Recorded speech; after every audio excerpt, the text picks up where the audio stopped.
Long ago, in the golden kingdom of Zandora, there lived a prince whose name was Kato, son of the great king Mwanga III. Zandora was a land of wealth, rivers glittered with fish, markets overflowed with spices and silk, and the palace walls were carved from marble brought by traders from distant lands. Yet amid all the splendor, Prince Kato's heart was troubled, for though he was heir to the throne, he felt trapped in a cage of gold. Everywhere he turned, people bowed not because of who he was, but because of what he had. Noble daughters from across kingdoms came to charm him, their smiles as polished as their jewels. But when he looked into their eyes, he saw only ambition. They loved the crown, he once told his old friend, Chief Khan. But who will love the man beneath it? The chief sighed. Your Highness, in this world, it is rare to find a heart that values spirit over silver. You must go beyond these palace walls if you wish to know truth. Those words took root in Kato's heart. One moonless night, Kato made a daring decision. He dressed not in silk, but in coarse linen. He removed his royal rings, his golden amulet, and his embroidered cloak, and left the palace through a secret passage known only to him and his late mother. By dawn, he walked barefoot upon the dusty road that led to the outskirts of Zandora. He introduced himself as Tund, a wandering farmer seeking work. His plan was simple: to live among the common people, work with them, eat with them, and learn who truly valued a man's soul, not his crown. For months, he labored from village to village. He fetched water, carried sacks of grain, mended fences, and slept beneath the stars.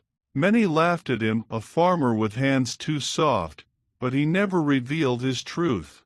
He gave freely to the poor, helped widows repair their huts, and played with the village children who called him Uncle Tund.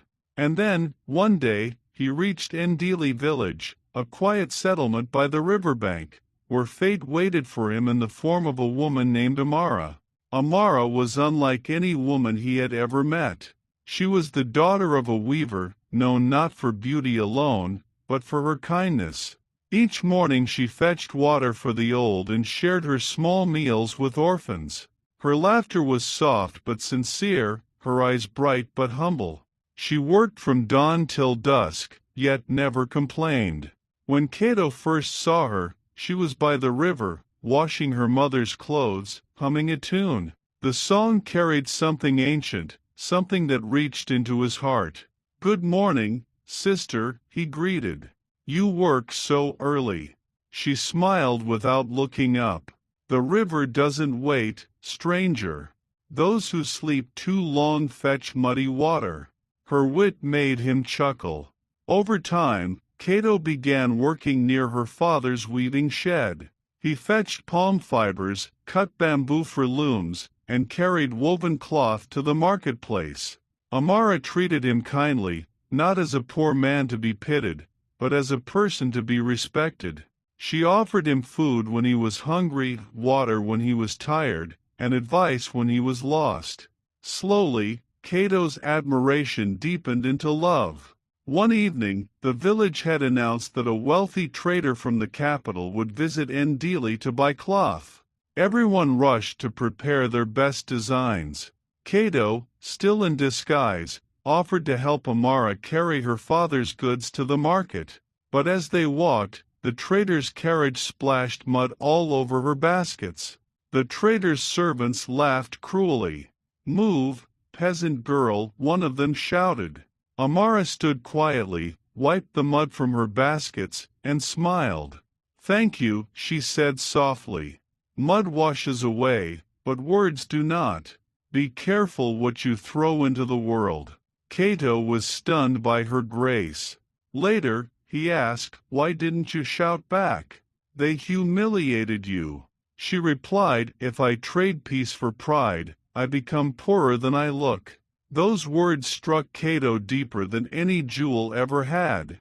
That night, as the moon rose, Kato carved her name on the inside of a wooden pendant he carried, his mother's last gift.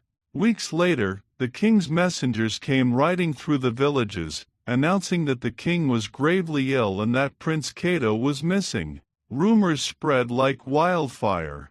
Perhaps the prince is dead. Maybe he fled in fear of the throne. Kato knew he had to return, but his heart ached at the thought of leaving Amara behind. So before he left, he went to her home and said, "Amara, I must journey far.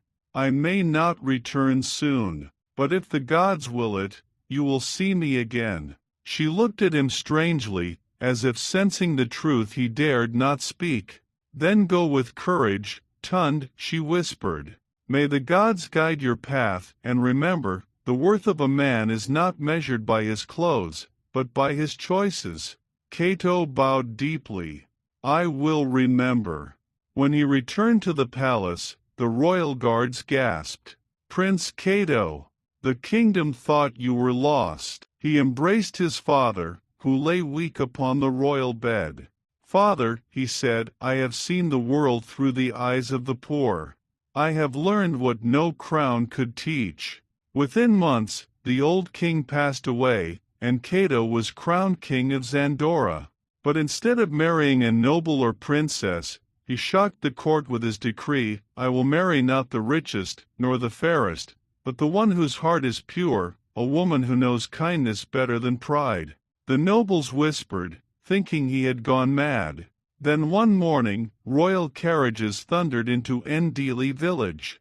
Amara, now weaving under the sun, looked up in confusion as soldiers surrounded her. "Do not fear," one said. "The king requests your presence." When Amara entered the palace, she barely recognized the man upon the throne, dressed in gold and purple, his head crowned. Her eyes widened. "Tund," she whispered. The king smiled. "No, I am Prince Kato, the man you fed when he was hungry, the man you respected when he was poor." The nobles gasped. Kato rose, took her trembling hands, and said before the court, "You saw worth in a man the world saw as nothing. You taught me that love does not kneel before wealth. And today, I will honor that truth." He placed the royal crown upon her head. From this day forth, he declared, "Amara, daughter of a weaver, shall be queen of Zandora, for her heart is richer than gold." The court fell silent, then erupted in cheers. Queen Amara wept, not out of pride, but gratitude.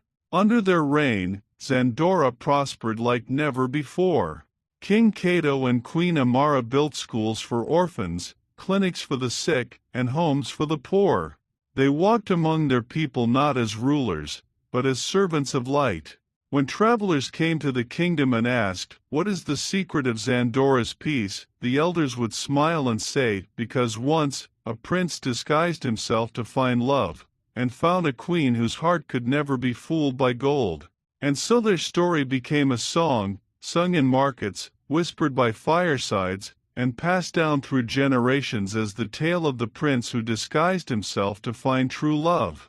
Please, if you are new here, do not forget to like, subscribe and hit the notification bell for more interesting stories.